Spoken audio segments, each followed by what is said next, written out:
Hey guys, welcome back to Dawn Rule 16. I am your host Javon, and today we're back with a brand new benchmark. Today we're testing out Hogwarts Legacy for the PC.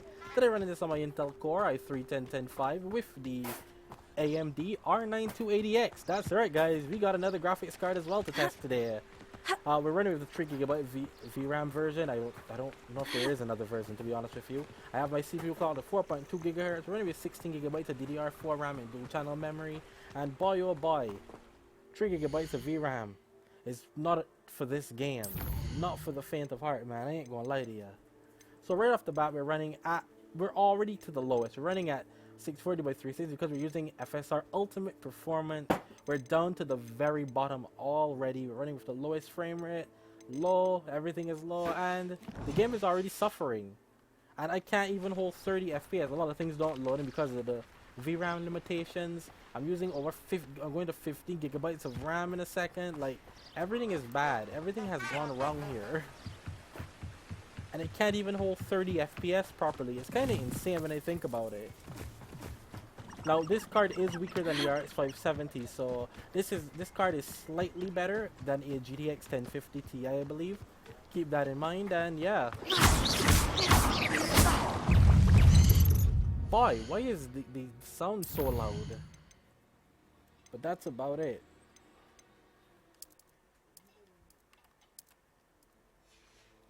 Better.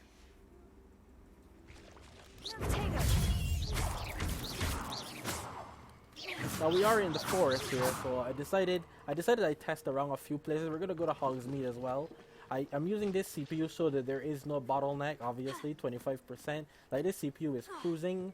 I was planning to pair this with my i7, but the i7 is having issues as well, so we decided I'd just use this so that we didn't get the bottleneck at all. I wanted to get as much frames as possible out of this, and, well, as you can see, it is struggling. I will need to overclock this to make this run anywhere near playable. But anyway, let's go to Hogsmeade and see what happens. Let's see if Hogsmeade can do anything for us. What does Hogsmeade do? Look at that, 15 gigs of RAM. Are you kidding me? Oh, I switched back. My bad. The audacity of it. But once again, I hope you guys enjoyed the video. Don't forget to please leave a like, comment, share, subscribe, and stick around for more epic content. If you guys like seeing me test these games on low-end hardware or any hardware at all, I'm the person to go to. Any more cozy than Hogsmeade?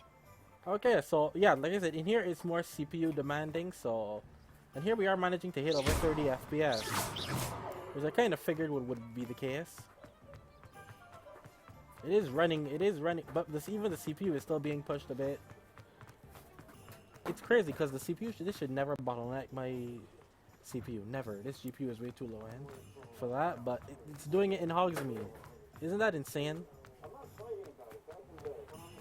So we're gonna go here, then we're gonna go over to Hogwarts, and we'll see how Hogwarts handles it. But we are getting over 40 FPS on average now, so it is playable, definitely playable. But I would overclock this a bit, like push the speed clocks up just a bit to get a stable, and frame cap this to 30 FPS probably, and you'll probably be great. You're suffering otherwise. You are suffering otherwise. It seems to be okay here though. The frame times are crazy, but that's literally just Hogwarts Legacy. Can't do much about that.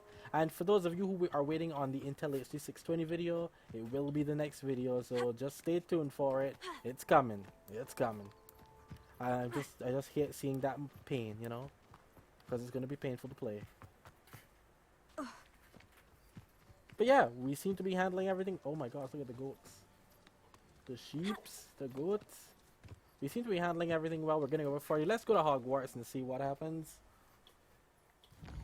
Hogsmeade runs fine. Once again, it's more of a CPU area. So is Hogwarts, so we're hoping Hogwarts will be the same. We're gonna hope Hogwarts is the same. I am running this on an SSD, not a good SSD, but I am running this on an SSD also, by the way. Keep that in mind. 3 gigabytes of VRAM is not enough for this, dude. It's just not enough. Holy crap. In Hogwarts, we're hitting 60 FPS. Remember, I'm on the lowest settings. Just keep that in mind. I just know it. It's been ages. And at this point, my CPU is a bit of a bottleneck. Crazy. Revelio. Levioso.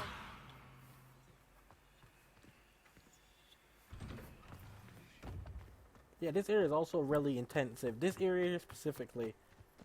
It still is holding. Oh, nope, never mind. I was saying it was holding over 30. It definitely did not. This area here, a lot of foliage.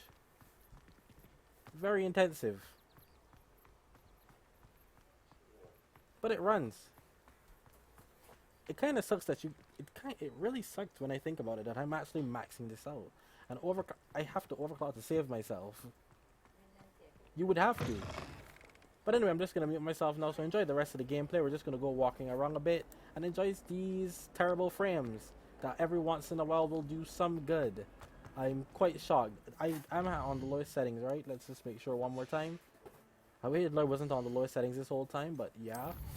I could have done 720p probably and to get more frames, but yeah, like, I could have dropped it even lower, like my resolution, but who would do that?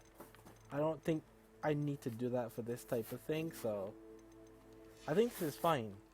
Graphically, you still want it to look somewhat decent, and it runs well at certain points. See you guys next time. Would be short.